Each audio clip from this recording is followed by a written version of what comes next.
Hello, hello, hello. Today I'm going to answer a question I've seen around pretty much everywhere for the past year, and that is whether or not CSGO is dying. I'm going to give you my opinion based on a lot of evidence I have found and go through it with you so we can come to a conclusion as to whether or not CSGO is dying.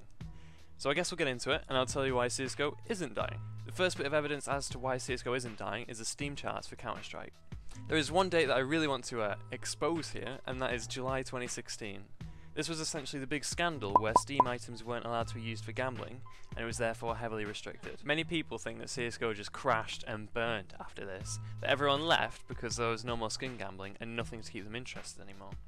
But if we actually take a look, yes, the first dip between July and October and November and possibly December as well showed that CSGO was on a downfall, that the average players were actually decreasing. However, after the new year, CSGO has been lifted back up to a point that's never quite been reached before.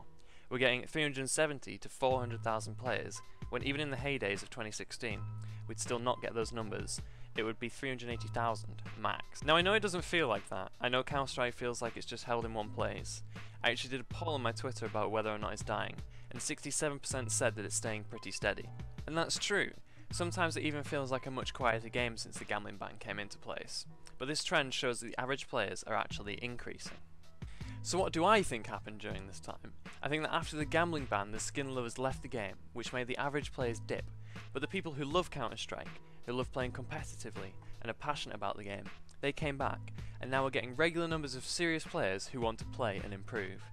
The recent figures show clearly that CSGO is doing very, very well. Next up is the viewership charts from the most recent major that we just had in Krakow. So what we're looking at is the line up here at the top, which shows that the overall peak was 1.8 million viewers, 0.2 million more than the previous 2016 record. The fact that the viewers have increased after the downfall in July 2016 shows that the dedicated players returned and that CSGO is thriving, not dying.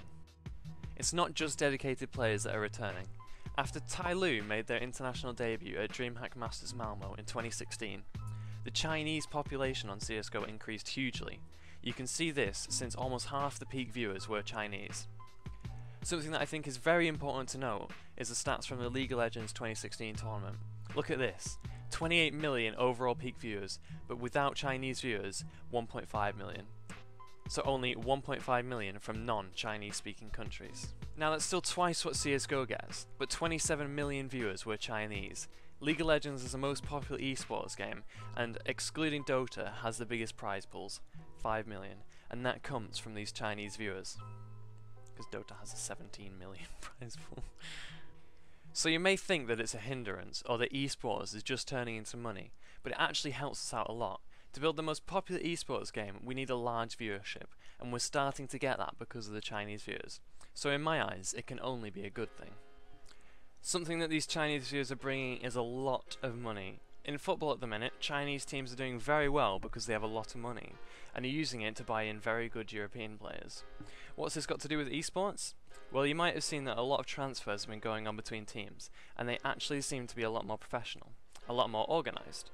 So as you can see here, Guardian recently moved to FaZe for $300,000, which is a big amount of money in esports, and it suggests that we're progressing to a more professional level of Counter-Strike, which is a good thing, because it means more companies are willing to invest in the game, and in esports as a whole, showing that they have faith in the future of the game. So, in terms of money increasing or decreasing in the scene, I think it's only going to go up. So it may seem sad that European players seem to be decreasing, but the Chinese players are bringing in money, so the dedicated players who have been committed and have played for a long time will be rewarded by a cash injection from the new people. And that might even bring back some European players in the long run. A high competitor for Counter-Strike is PlayerUnknown Battlegrounds. It's stealing a lot of our streamers and players, but if we look at the stats for the past 2 weeks, Counter-Strike has had over 4 million more players and 76,000 more new owners of the game. And considering it's a new game as well, and this could be its most popular and successful time, CSGO is still up there after being released 5 years ago. We're still going strong. Despite these amazing stats, it still does feel like CSGO is dying. I do admit I feel like the game is not what it used to be. Now, I have good reason for this, and everybody who is saying Counter-Strike is dying also has good reason, and this is because of all the Counter-Strike content that is being produced. YouTube viewership has gone down hugely. This is Sparkles, a well-known YouTuber, probably the most famous back in the day for making CSGO highlights, case openings and gambling videos. This was him a year ago, getting a solid 400,000 average viewership. Even some bigger views, millions, 700,000. But look at him now, he's getting an average of 140,000 viewers, which is down horribly from what it used to be. Now if we look on Twitch, where CSGO would have been in the top 2 or 3 games being played, look at it, After the Long Dark, Infinite Warfare. IRL and H1Z1 have taken over CSGO. A year ago that would not have happened, at all. Now I have one simple explanation for this. This is just coming from my brain, but it might be right. It might be wrong, there isn't really a definite answer. I think this downfall started by the ban on gambling.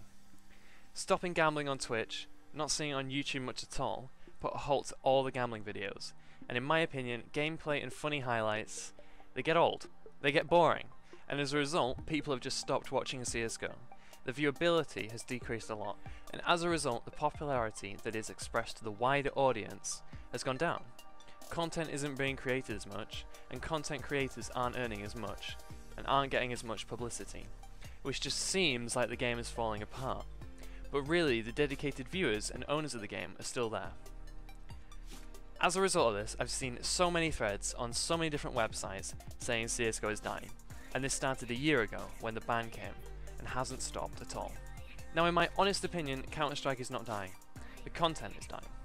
The player base is strong, stronger than ever. The competitive players are increasing. The pro scene is strong and stable, it's just the viewership that has decreased. We're not going to see much of CounterStrike on Twitch anymore, apart from the big tournaments.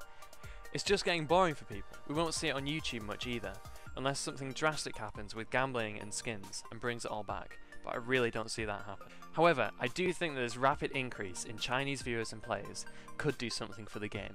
There's a potential for something huge to happen with Counter-Strike, especially with Source 2 on the horizon. Something big could happen. But at the moment, we're just in a quiet period, where people are just getting on with the game, enjoying improving, enjoying the gameplay, which in my eyes is absolutely fine. So as a conclusion, Counter-Strike is not dying at all. The players are still there, the players still want to play the game, it's just all the extra skin people we've lost. Which is sad, but it happens. Now I hope this answers your question as to whether CSGO is dying. Let me know down below what you think. I hope you enjoyed the video, and I'll see you next time.